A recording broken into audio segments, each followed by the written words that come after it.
Hey everybody, welcome to another video. Today I'm going to be entering a contest for my friend Josh over at JC at the Flip Side. Uh, Everybody knows Josh. He is I don't know, he's just a very friendly presence in the YouTube world. He's always talking about new releases. Loves the heavy metal stuff. If you ever watch, Chris Protfi, Jeff Witcher, Physical Format Rock and Roll with Gary, or Aaron Muth Alomar, he's one of those. He's in that posse. They're always doing crazy videos together on Thursdays and having a good time. He's known to be one of the more generous people. He's always giving out gifts to people, just making them feel good. He's always shouting out folks. Just a cool guy. One that I started following much too late. I regret not having jumped on his channel sooner. And Josh is celebrating 3,000 subscribers, and so he said, why not celebrate that with a contest?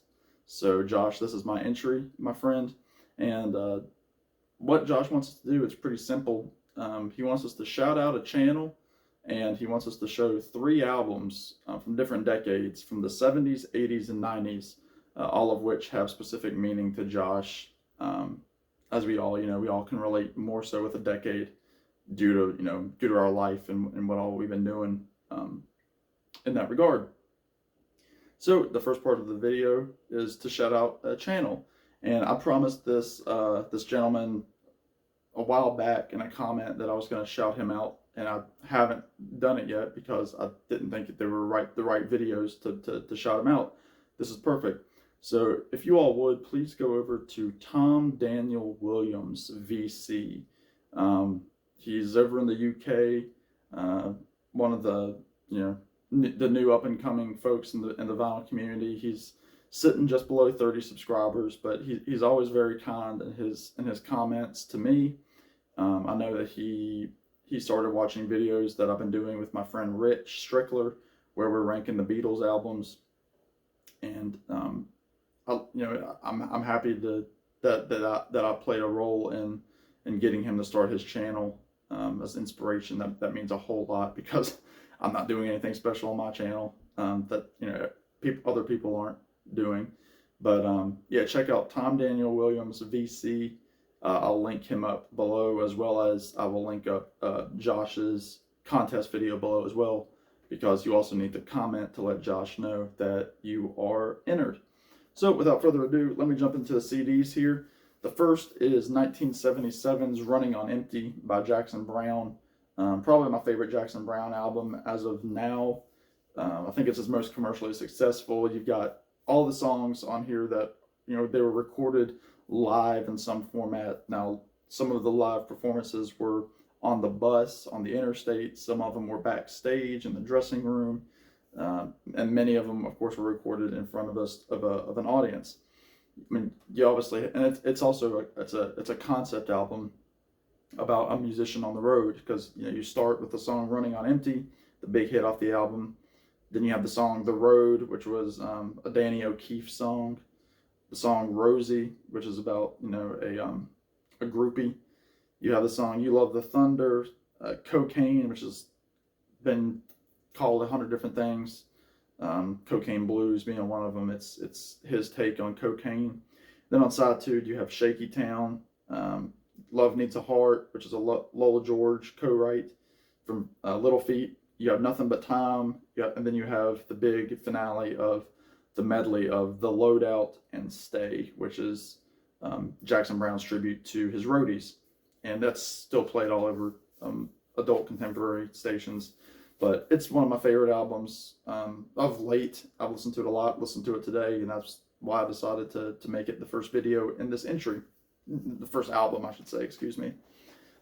Next is going to be an album that I've shown before. This is A Beautiful Vision by Van Morrison, one of my favorites by Van. Van Morrison's 80s output gets a lot of crap, just because people are like, oh, he's lost his way, he's gone. If it's his religion, if it's his I don't know, it's more stream of consciousness, a lot of his stuff. And so, you know, people say what they do about Van Morrison's 80s output. I, for one, love this album. I believe it's from 1982. I'm not sure. I was checking. It's not listed on, yeah, 1982. It is listed. Great songs like Northern Muse, Solid Ground, Dweller on the Threshold, Beautiful Vision, She Gives Me Religion, Cleaning Windows. It's just, it's a great album. One of my top 5 favorite Van Morrison albums. So check it out if you don't know it. And lastly, I was gonna go in a different direction for my '90s album, but then I was like, you know, this is Josh's contest, and I happen to know that Josh is a big fan of this gentleman right here. That's Mr. Tom Waits, and this is his 1999 album, Mule Variations. Probably, other than his debut, this is probably my favorite Tom Waits album. A whole mix of the weird and wonderful sides of Tom Waits. It's creepy, it's bluesy, it's poignant, it's, you know, smothered in whiskey, just like any Tom Waits album. And actually, you know, if you play the CD 10 times, cigarette smoke actually comes out of the edge of it. So that's a bonus of it. But you've got the weird opener, Big in Japan. Then you have a beautiful song later on, Hold On, just really cool. The ballad, House Where Nobody Lives, Cold Water, which is like a old, like African-American spiritual. Then you have like the creepy, weird spoken word, What's He Building, where he's kind of like a neighbor watching, you know, what his neighbor's doing in secret in his basement. Picture in a Frame is beautiful. Chocolate Jesus.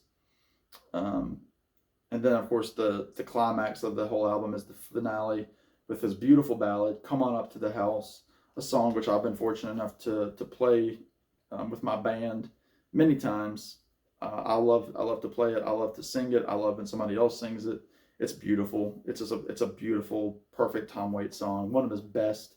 And it didn't come out until the 90s. So again, these artists that you think of, like Tom Waits or Van Morrison, or even Jackson Browne for that matter, with his later stuff, you kind of shut them out after they've hit their peak, so to speak. But these artists, they still put out great stuff. So check out all 3 of these albums, and definitely subscribe to Josh and to Tom, both great guys.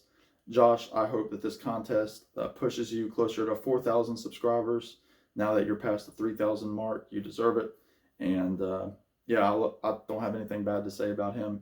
So check out Josh over at The Flip Side, and I will have the channels below linked. So go subscribe to them both, and I'll talk to y'all on the next video. So take care.